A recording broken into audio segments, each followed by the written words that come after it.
The Compliance Perspectives podcast is sponsored by Athenian, a leading provider of entity management and governance software. Get started at www.athenian.com.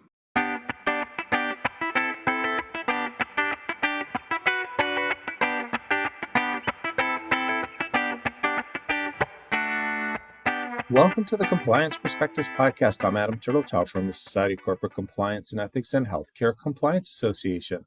Joining us today from Sacramento is Al Firato. Al is CEO and founder of Hire Safe Employment Background Screening. And today, we're not surprisingly going to be talking about background screening. Al, thanks for taking time out of your day to talk to us. First, overall, what are the rules for what you can and can't be looking to find out about an employee's background? Well, the employment screening industry is closely monitored and ruled by both federal government and often state statutes as well. And so they vary from the most obvious 1964 Civil Rights Act Title VII requirements, where you can't talk about race, ethnicity, religion, affiliations, and that type of thing, which is a common sense approach. But then specifically, it gets into the reporting periods that an employer can use to look back into an applicant's history. Generally, it's 7 years, but there are variations.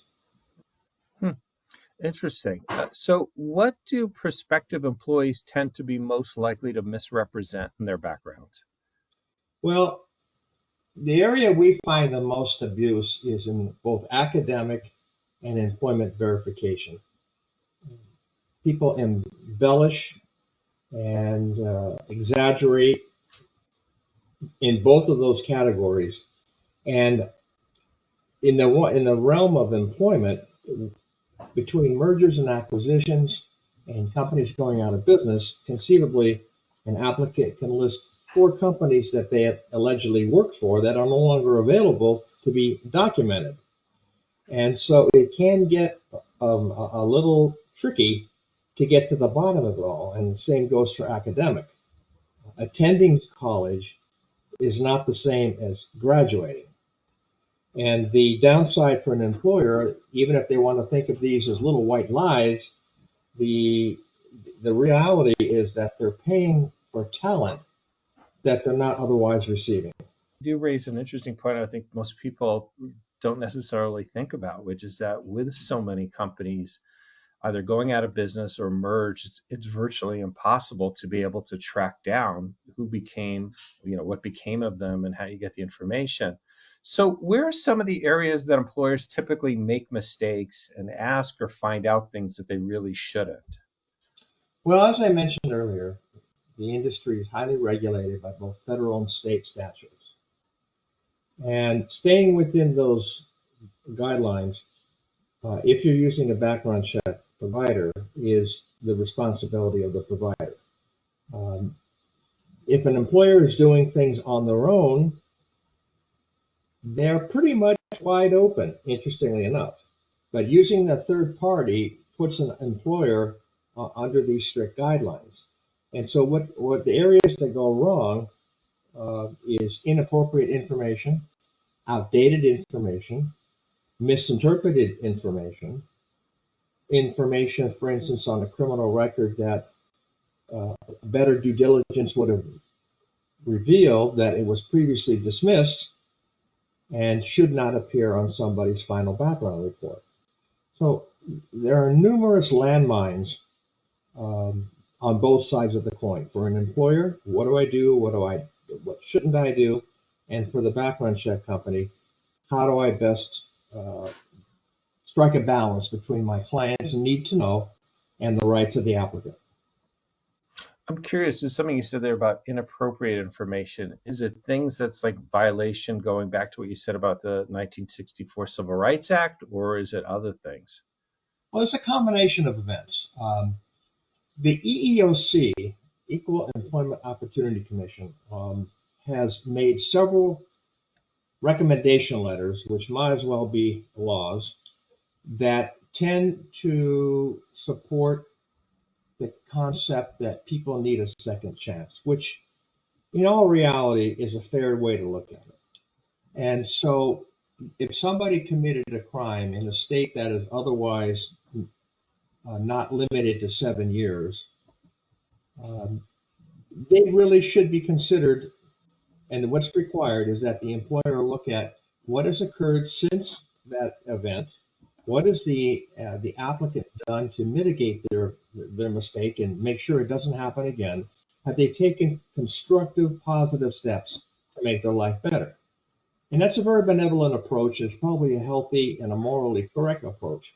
But if an employer takes a flat out position that no convictions whatsoever, straight across the board, they're going to find themselves probably in violation of the spirit and intent of the EEOC. That's really interesting to know. Now, what about social media profiles? They tend to be available publicly. Is it still considered good advice to resist the temptation and instead not look at them? Well, let's be real here. How can you not look at them? All right. But the fact that you have looked at them and it is negative information there can and most likely will affect your judgment on this person. Now, here's where it gets kind of dicey. The social media is protected by the same Title VII civil rights clauses. And so the whole purpose of social media screening from the standpoint of a background check is to identify dangerous behavior. Now, your religion or your the clubs you belong to are not necessarily dangerous behavior, but it can be perceived that way if it's viewed from a very narrow point of perspective. So what happens in our industry, at least with our company, is that the Title VII items are filtered out.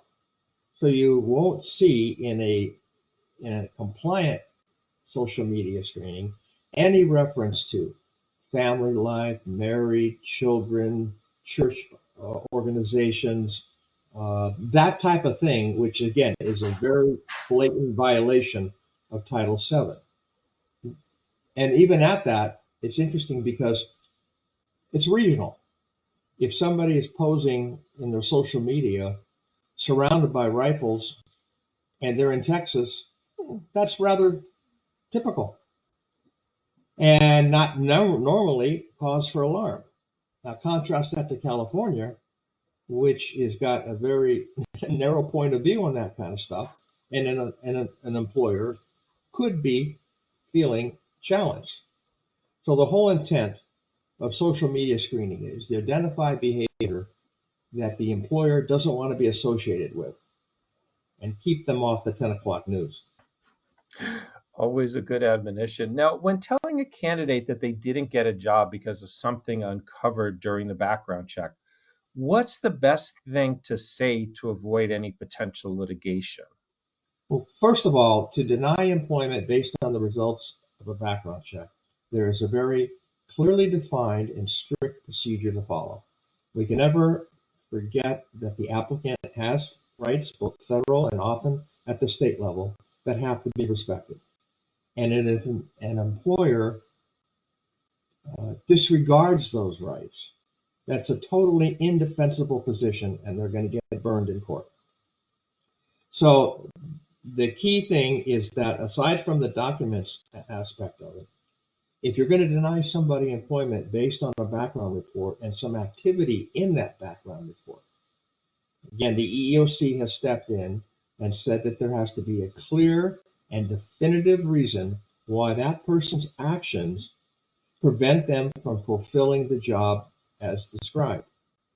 An example would be if somebody has had a DUI, driving under the influence, but their position does not involve driving, there's no reasonable reason why they can't perform their job correctly.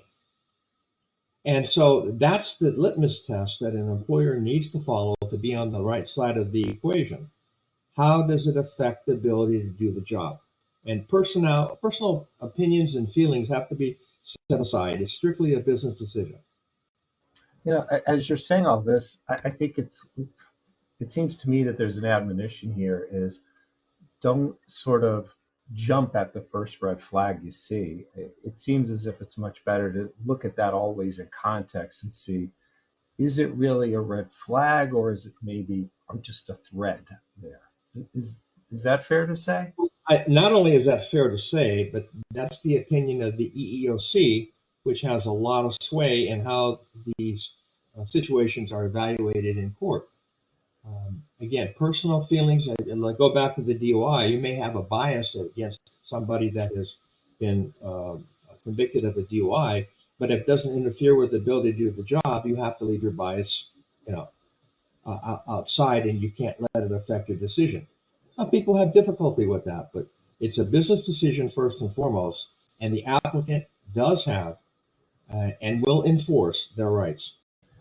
Well, Al, thank you. This has been very interesting to learn about. I want to thank all of you for taking the time to listen. I'm Adam Turtletout from SCCE and HCCA. I hope we're able to expand your compliance perspective.